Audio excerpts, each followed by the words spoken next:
स्वागत है प्यारे बच्चों। कैसे हैं आप सब? आशा करती हूँ आप सब अच्छे होंगे, प्रसन्न होंगे, स्वस्थ होंगे और खूब धमाल मचा रहे होंगे। आज हम कक्षा तीसरी का पाठ 5 बहादुर बित्तो पढ़ेंगे, जो एक पंजाबी लोक कथा है। बच्चों, लोक गीतों की तरह लोक कथाएं भी हमारा अनमोल खजाना हैं, जो सदियों से सब बच्चे अपनी नानियों दादियों से सुनते आ रहे हैं। ऐसी ही एक लोक कथा है बहादुर बित्तो। तो कहानी शुरू करें। एक किसान था, उसके बीवी का नाम था बित्तो। एक दिन किसान ने बित्तो से कहा, सुबह जब मैं खेत में हल चला रहा था तो एक शेर ने आकर कहा, किसान किसान, अपना बैल मुझे दे दे, वरना मैं तुझे खा जाऊंगा। बित्तो ने उससे पूछा, तूने क्या जवाब दिया? किसान ने कहा, मैंने कहा तू यहीं रुक, मैं घर जाकर अपनी गाय ले आता हूँ। अगर तू बैल खा लेगा तो हम लोग भूखों मर जाएंगे। यह सुनकर बित्तो को बहुत गुस्सा आया। उसने किसान को फटकारा, घर की गाय शेर को खिलाते तुझे शर्म नहीं आती? अगर गाय चली गई तो घर में ना दूध ना लस्सी, बच्चे रोटी किस चीज के साथ खाएंगे? बित्तो को एक तरकीब सूझी। उसने कहा, तुम फौरन खेत में जाकर शेर से कहो कि मेरी बित्तो तुम्हारे खाने के लिए एक घोड़ा लेकर आ रही है। किसान डरता डरता शेर के पास गया।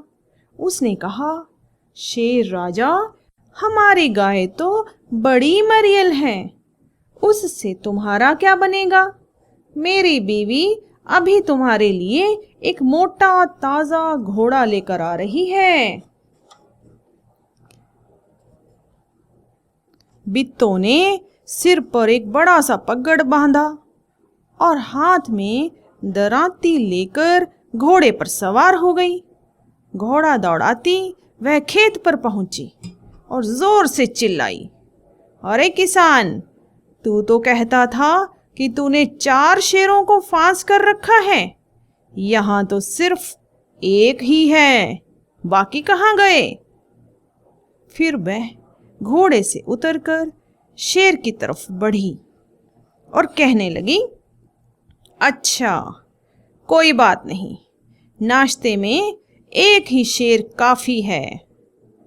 इतना सुनना था कि शेर डर के मारे कांपने लगा और भाग खड़ा हुआ। यह देखकर बित्तो बोली, देखा, इसे कहते हैं हिम्मत। तुम तो इतने डरपोक हो कि घर की गाय शेर के हवाले कर रहे थे। उधर भूख के मारे शेर की आंतें छटपटा रही थीं। एक भेड़िए ने पूछा, महाराज, क्या मामला है? आप आज बहुत उदास दिखाई दे रहे हैं। शेर ने कहा, कुछ ना पूछो, आज मुश्किल से जान बची है। आज एक ऐसी राक्षसी से पाला पड़ गया जो रोज सुबह 4 शेरों का नाश्ता करती है। यह सुनकर भेड़िया बहुत हंसा। वह सुबह झाड़ी में छिपकर सारा तमाशा देख रहा था। उसने कहा, भोले बादशाह, वह तो बित्तो थी जिसे आपने राक्षसी समझ लिया था। आप इस बार फिर कोशिश करके देखिए। अगर बैल आपके हाथ न आए तो मेरा नाम भेड़िया नहीं। बहुत कहने सुनने पर शेर किसान के खेत में जाने के लिए तैयार हो गया, लेकिन उसने भेड़िए से कहा, तुम अपनी पूंछ मेरी पूंछ से बांध लो। दोनों जने पूंछ बांधकर चल पड़े। उन्हें देखते ही किसान के होश हवास गुम हो गए। वह डर से थर थर कांपने लगा, लेकिन बिट्टो बिल्कुल नहीं घबराई। भेड़िए के पास जाकर उसने कहा, क्यों रे भेड़िए, तू तो अभी वादा करके गया था कि तू अपनी पूंछ से 4 शेर बांध कर लाएगा, लेकिन तू तो सिर्फ एक ही शेर लाया है, वह भी मरियल सा। भला इसे खाकर मेरी भूख मिट सकती है? खैर, इस वक्त यही सही। इतना कहकर बिट्टो आगे बढ़ी। शेर के होश हवास उड़ गए। उसने समझा कि भेड़िए ने उसके साथ धोखा किया है। वह फौरन वहां से भागा। भेड़िया बहुत चीखा चिल्लाया, लेकिन शेर ने एक ना सुनी, तेजी से भागता चला गया। किसान और बिट्टो आराम से रहने लगे। उन्हें मालूम था अब शेर उनके खेत की तरफ फिर कभी नहीं आएगा। कैसी लगी कहानी? बहुत ही मजेदार थी ना? अच्छा, एक बात बताओ, घोड़े पर बैठी बिट्टो का चित्र देखकर क्या किसी और वीरांगना यानी बहादुर औरत का ध्यान आ रहा है? सोचो सोचो। अच्छा, ये चित्र देखो, पहले देखा है इन्हें कभी किसी पुस्तक में या टेलीविजन पर? फिर आप अनुमान लगाना। बुंदेले हर बोलों के मुंह हमने सुनी कहानी थी, खूब लड़ी मर्दानी वो तो झांसी वाली रानी थी। हाँ, झांसी की रानी। इनका नाम था मणिकर्णिका। इन्हें झांसी की रानी और प्यार से मन्नूबाई भी कहते थे। इन्होंने अंग्रेजों से युद्ध में अपनी वीरता दिखाकर यह सिद्ध कर दिखाया था कि औरतें भी किसी से कम नहीं होती।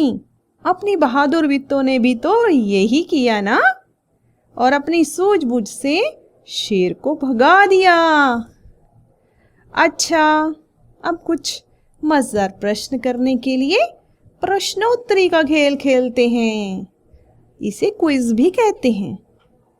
मैं हर प्रश्न के 2 उत्तर दूंगी, जिनमें एक गलत होगा और एक सही। आपने बताना है कि सही कौन सा है। ठीक है, शुरू करें।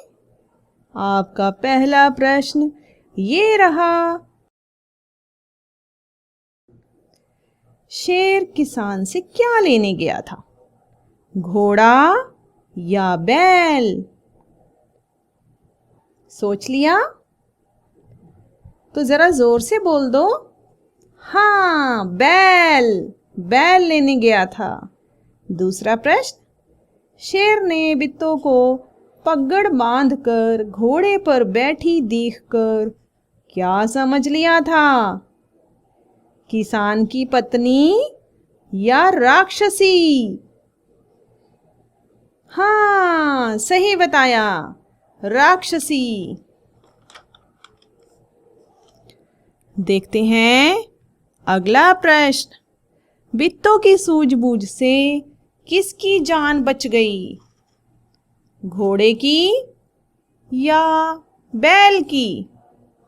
सही जवाब, बैल की। घोड़े पर तो बिट्टो सवार थी ना। चलिए चलते हैं अगले प्रश्न पर। जब शेर डरकर भागा होगा तब भेड़िए का क्या हुआ होगा? पहला जवाब, वह शेर को छोड़कर भाग गया होगा। दूसरा, भेड़िया शेर की पूंछ से बंधा था, इसलिए शेर उसे भी घसीटता हुआ ले भागा। हाँ, हाँ, दूसरा जवाब सही है। शेर उसे भी घसीटता हुआ ले भागा। अब आया अगला प्रश्न। भेड़िए ने शेर को भोले महाराज क्यों कहा होगा? इसका एक उत्तर तो ये है क्योंकि वह किसान से डर गया था। दूसरा उत्तर क्योंकि उसने बित्तों को राक्षसी समझ लिया था। दूसरा उत्तर सही है क्योंकि उसने बित्तों को राक्षसी समझ लिया था। ये लो हाजिर है एक और प्रश्न। भेड़िया कहीं शेर को अकेला छोड़कर न भाग जाए, इसके लिए शेर ने क्या तरकीब निकाली? एक, उसने भेड़िए का हाथ कसकर पकड़ लिया। दो, उसने अपनी पूंछ भेड़िए की पूंछ के साथ बांध ली। हाँ, आपका उत्तर बिल्कुल सही निकला। उसने अपनी पूंछ भेड़िए की पूंछ के साथ बांध ली। अच्छा, यदि आप शेर की जगह होते, क्या आप भी अपनी पूंछ भेड़िए की पूंछ से बांधते? सोच कर रखिएगा इसका जवाब। अब आ गया अंतिम प्रश्न। यदि शेर को उस दिन बैल या कोई अन्य जानवर खाने को नहीं मिला होगा, तो उस दिन उसने क्या खाया होगा? तो इसके उत्तर का पहला विकल्प है उस दिन उसे भूखा रहना पड़ा होगा। या फिर दूसरा विकल्प, उसने घास खा ली होगी। सोचो सोचो। हाँ, पहला विकल्प सही है, उस दिन उसे भूखा रहना पड़ा होगा। क्योंकि बच्चों, शेर केवल शिकार करके ही दूसरे जीवों का मांस खाता है। क्यों, कैसी लगी प्रश्नोत्तरी? मजेदार थी ना? क्या कुछ और प्रश्न हल करना चाहते हो? तो चलिए सीखते हैं शब्दों के रूप। जैसे खेत में शेर गया था, इसको हम बदलकर ऐसे भी बोल सकते हैं, खेत में शेरनी गई थी। कुछ समझ में आया? एक और वाक्य, छत पर चिड़ा बैठा था। छत पर चिड़िया बैठी थी। चलिए अब आप बनाइए। जैसे आदमी, औरत, मोर, मोरनी, वैसे ही इसका क्या बनेगा?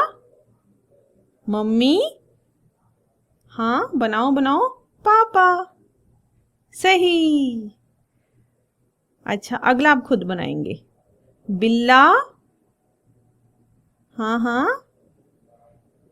एक और, बच्चा, हाँ जोर से बोलो। दादा, सही बोल रहे हो। राजा, ये तो सब बना लेंगे झट से। मछुआरा, इसका मैं बनाऊंगी, मछुआरिन। अच्छा, एक और सोच के रखना, राक्षसी, इसका क्या बनेगा? ऐसे ही और भी कई शब्द सोचिएगा। इसे लिंग बदलो कहते हैं। एक और खेल खेलें। राज का राज। क्या? राज का राज? नहीं नहीं, राज का राज नहीं, राज का राज। दोनों में क्या अंतर है? अरे दोनों में बहुत अंतर है, तभी तो मजा आएगा बोलने में। बच्चों, हिंदी में दूसरी भाषाओं के भी कुछ शब्द इस्तेमाल किए जाते हैं। उनको सही तरीके से बोलने के लिए कुछ वर्णों में नुक्ता लगाया जाता है, मतलब उस अक्षर के नीचे बिंदु लगा देते हैं। ऐसे देखो, ये लिखा ज और नुक्ता लगाने पर यानी इसके नीचे बिंदु लगाने पर ये ज बन जाएगा ज। बोलो मेरे साथ, ज ज ज। अब और देखें, फ फ। इसी तरह ग के नीचे बिंदु लगाने पर बन जाता है ग। ख के नीचे बिंदु लगाने पर ख। कहानी में ज वाले दो शब्द जो मैंने खोजे हैं वो हैं ताज़ा और तेजी। अब आप ऐसे 3 शब्द और खोजो। अब कुछ शब्द ज वाले हम अपने मन से सोचते हैं। मैंने तो सोच लिए, जहाज, जमाना, सजा। अब 3 शब्द आप सोचकर बताना और अपनी पुस्तिका में लिखना। अच्छा, पाठ में जब बिट्टो घोड़े पर गई तो उसके हाथ में क्या था? याद आया? दराती। ये किस किस काम आती होगी? सब्जी काटने के और हाँ घास काटने के और हाँ छोटी लकड़ियां भी काट सकते हैं। आइए कुछ और चीज़ों के नामों का उनके चित्रों से मिलान करें और साथ साथ पता भी लगाएं कि ये किस काम आते हैं। ये रहे आपके सामने सभी चित्र और बहुत सारे नाम। सबसे पहले हथौड़ी। देखें, हथौड़ी कहाँ है जिससे कील ठोकते हैं? ये रही। चलो इनको मिला दें। अब अगला शब्द है चाकू। ये तो जल्दी मिल गया, इससे सब्जी काटते हैं ना। अगला है खुरपी। ये किस काम आती होगी? हाँ, बाबा इससे फूलों की क्यारी से घास खोदकर निकालते हैं। अब है आरी। ये लकड़ी काटने के काम आती है। अरे ये क्या है? करनी, करनी।